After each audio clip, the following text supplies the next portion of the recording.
You are standing barefoot in a stone courtyard in Sparta. Above you, the city is quiet. Too quiet. 3 days ago, your home burned. Your children are already dead. The march is over. The shouting stopped hours ago. Now comes something worse. 31 women stand beside you in perfect rows, not chained, not guarded, closely counted. A man approaches from the far end of the courtyard. He does not introduce himself. He doesn't need to.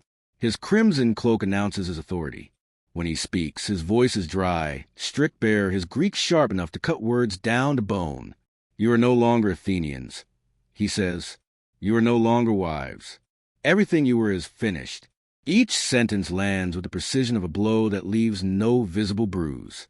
Molina does not move. She has already learned that movement attracts attention.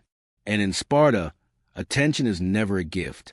They now belong to the state, not as common slaves. Slaves serve with their hands.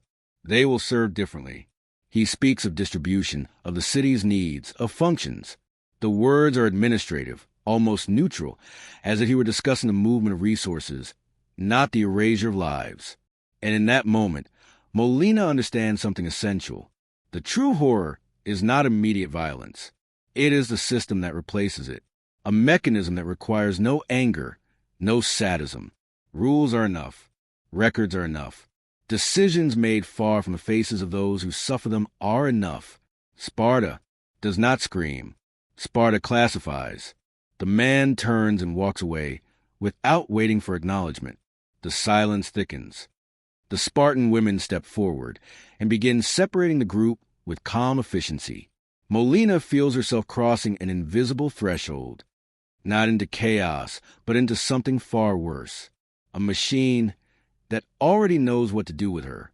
No voices are raised. They don't need to be. Their gestures are brief and exact. Like signals memorized long ago, the women are divided into equal groups, 8 in each, and led toward different buildings lining the courtyard. Molina walks with her eyes lowered, counting her steps, forcing her thoughts into order. In Sparta, she senses that thinking too much is a dangerous luxury. The building they lead her into is austere, built of bare stone with no ornament, no symbol. Inside, the air is cool. It smells faintly of clean water. There are no chains, no screams. That absence unsettles her more than either would have. A woman waits beside a stone table and a vessel. Her face shows neither curiosity nor rejection, only function. When she speaks, her tone is neither kind nor hostile. It is the voice of someone who has repeated the same task too many times to retain emotion. Molina understands without being told. She must comply before being asked. She has already seen how this place works. Here, resistance does not halt the process. It only slows it and makes it more uncomfortable. She answers each question in a steady voice, as if every response buys a few seconds of calm. The woman marks symbols onto a wax tablet. She does not explain their meaning. She does not need to. In Sparta, knowledge belongs to those who govern, not to those who are governed. When it is finished, Molina is led to a shared room. Other women sit in silence. Some stare at the floor. Others study the walls as if searching for cracks that do not exist. No one speaks. Silence becomes a shared language, a form of protection. That night, food and water are brought. Enough. Carefully measured. Molina notices a precision and understands something more about the system enclosing her. This is not careless cruelty. It is selective care. What is useful is preserved. Everything else is expendable. Sparta does not waste resources. And now she is one of them. As she lies awake on the hard bed, memories intrude uninvited. The smell of smoke clinging to her hair, ash still on her tongue as if the fire followed her. 72 hours ago, she was the wife of Hippocrates, the Athenian strategist at Diala, mistress of an orderly household, mother of 2 children who now exist only as an unbearable absence. That life feels distant, as if it belonged to someone else. Here, her name barely matters. What matters is what she represents, what she can offer, what she can produce. She remembers the stories Athens told about Sparta. Exaggerations meant to explain their enemies' strangeness. Stories that no longer seem exaggerated. Not because everything here is brutal, but because everything is inevitable. Every step was decided before she ever took it. In that silent space, Molina realizes she has entered a city that does not improvise destinies. At dawn, Molina wakes before anyone calls for her. She hasn't truly slept. Her body remained tense, alert, as if it learned in a single night that complete rest is a risk. Light enters through a narrow opening high in the wall. It offers no view of the outside. Sparta offers no views, only functions. The women are led out again, one by one, into rooms identical to the night before. In Molina's room, there's a stone table, a vessel of clear water, a low bench. The older woman returns, this time accompanied by a younger one. There is no hurry. There is no pause. Everything unfolds with the calm precision of a ritual repeated for generations. And whatever comes next has already been decided. The questions continue. They are not inquisitive. They are technical. Data is recorded. Cycles are noted. Backgrounds are reduced to silent numbers. Molina answers without protest. She has already understood that here neither consent nor resistance is required, only cooperation. When the wax tablet fills with markings once more, Molina senses that something final has occurred. Even though she cannot yet name it, she has not been judged. She has not been condemned. She has been classified.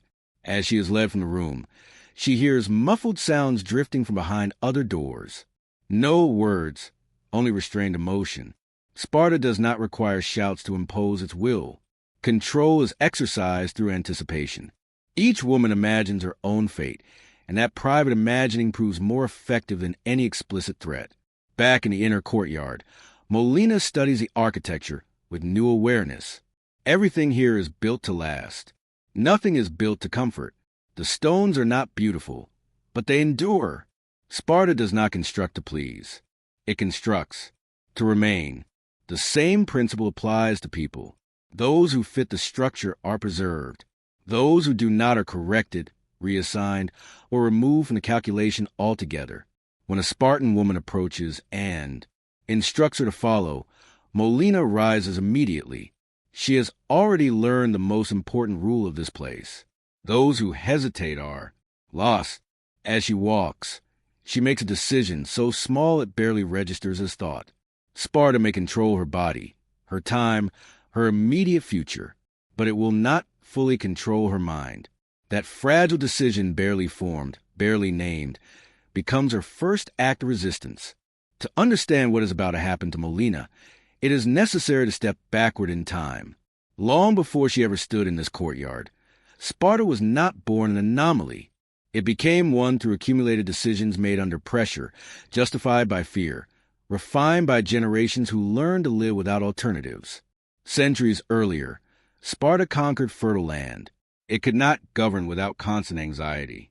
The subjugated population was large, persistent, impossible to absorb completely. They lived beside their conquerors, working the soil, preserving memory and resentment. From that moment, the city learned a lesson that would define it. Survival would depend on control, not consensus, not persuasion, control. This need reshaped every aspect of Spartan life. Childhood ceased to be a space of protection and became a phase of preparation. Family yielded to the collective. Affection became a liability. Anything that did not reinforce dominance was reduced or removed. The body ceased to belong to the individual. It became a resource managed by the city, not through personal malice, but through systemic coherence. Over time, that coherence was praised as virtue.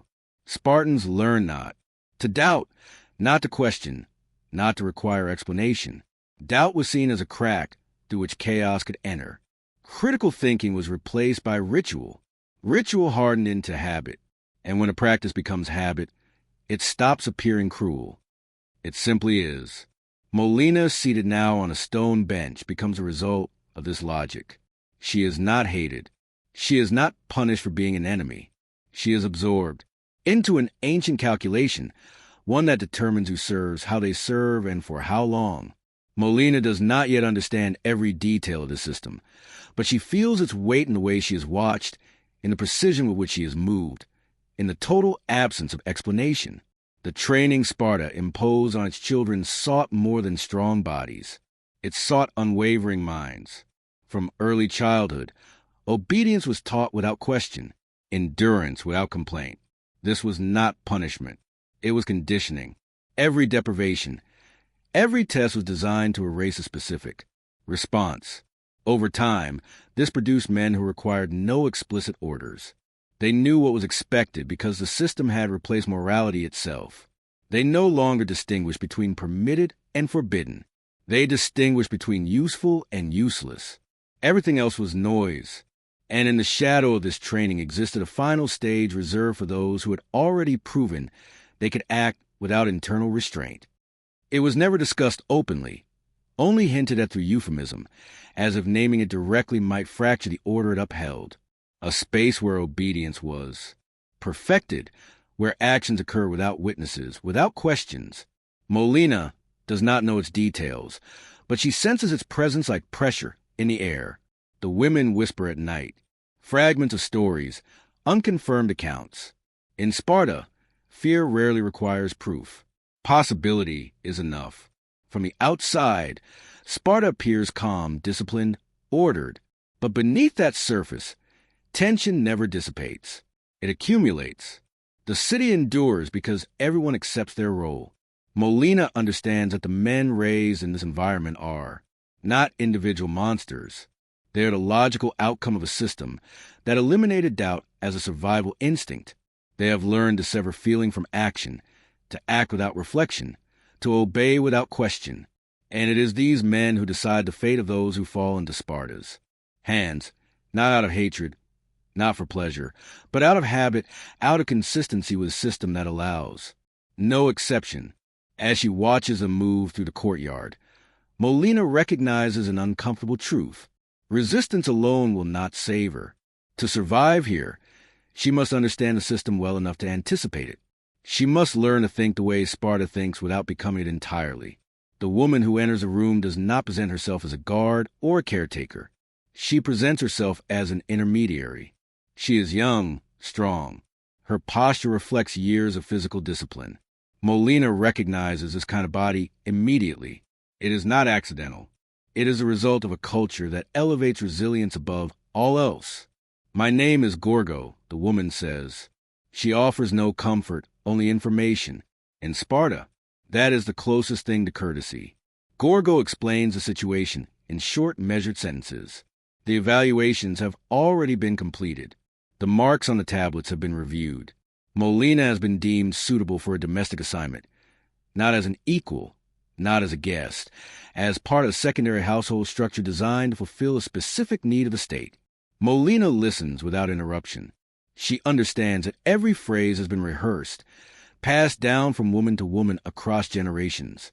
The exchange makes one thing unmistakably clear. This assignment is not a privilege. It is a classification. Other outcomes exist for those who fail to meet the criteria. Gorgo does not describe them. She doesn't need to. The silence surrounding those alternatives is enough. In Sparta, what is not named is often what is most feared. If you cooperate, you will live, Gorgo says plainly. If you don't, you will be reassigned. There is no threat in her voice, only fact. Molina understands that to Gorgo, this is honesty. There are no promises, no apologies. In that moment, Molina realizes something unsettling. Spartan women do not see themselves as victims. They do not see themselves as oppressors. They see themselves as necessary. When Gorgo rises to leave, she leaves one sentence behind. "Tomorrow you will know your fate." She adds nothing more. There is no need. Molina is left alone, aware that her future now depends on an administrative decision made by people she will never meet. The man waiting in the courtyard does not move. As Molina approaches, he stands with a stillness that is not passive, but alert. He is not young, but his body retains a density of long training. His face shows no curiosity, no impatience, only evaluation. His name is Cleomes. She does not speak it. She knows it from the way Spartan women adjust their posture in his presence.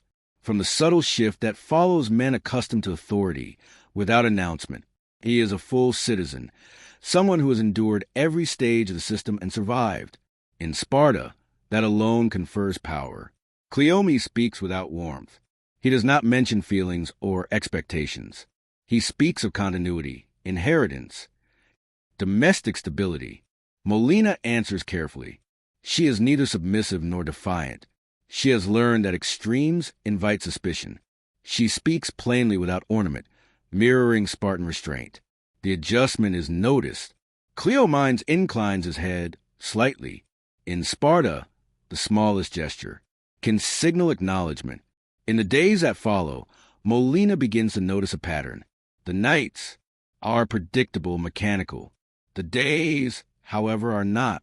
Cleomenes returns at irregular hours. He sits in the courtyard and speaks not of emotions, but of tactics, harvests, and the martial verses Sparta permits as its only poetry.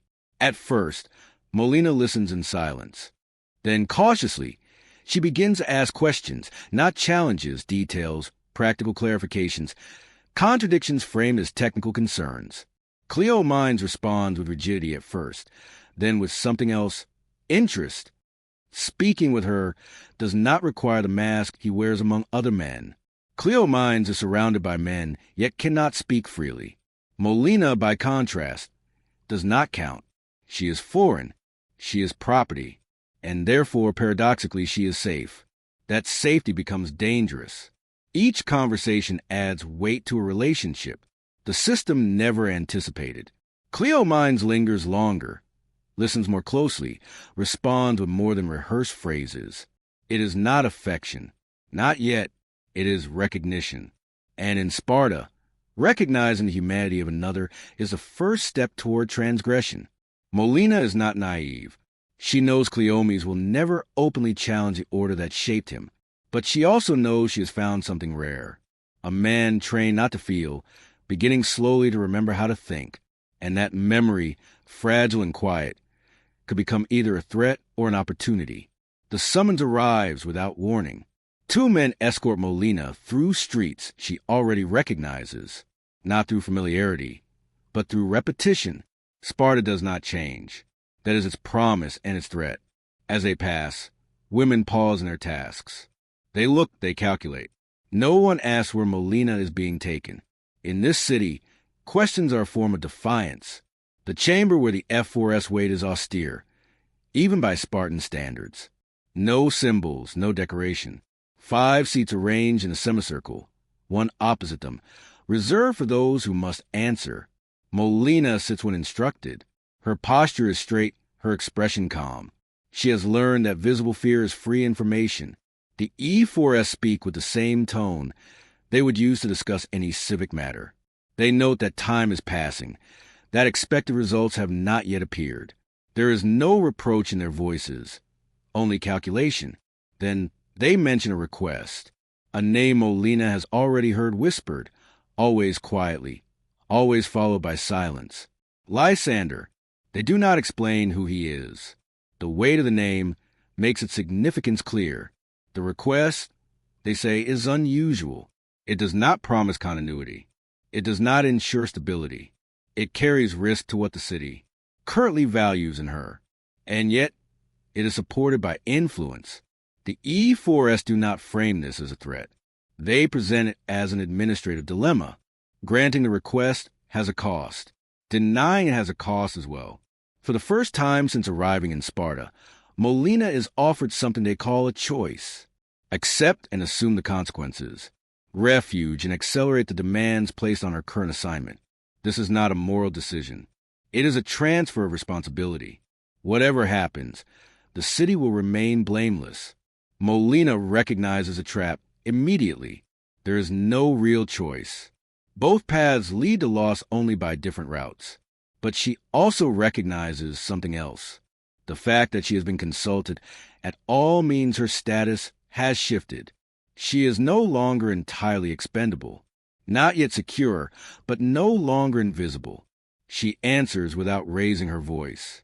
She chooses to remain where she is. She chooses a path she understands, however narrow it may be. The F first nod as if this response confirms an expectation. They remind her that time continues to move, that the city is watching. Then she is dismissed. No ceremony, no farewell. That night, when Molina returns to Cleomenes' house, she knows the margin for error has shrunk. Her survival no longer depends solely on obedience or even comprehension. It depends on anticipation. For the first time, she begins to think not only about enduring the system, but about shifting its balance, even if the cost is transformation in ways she never imagined. Cleomenes' house offers no safety.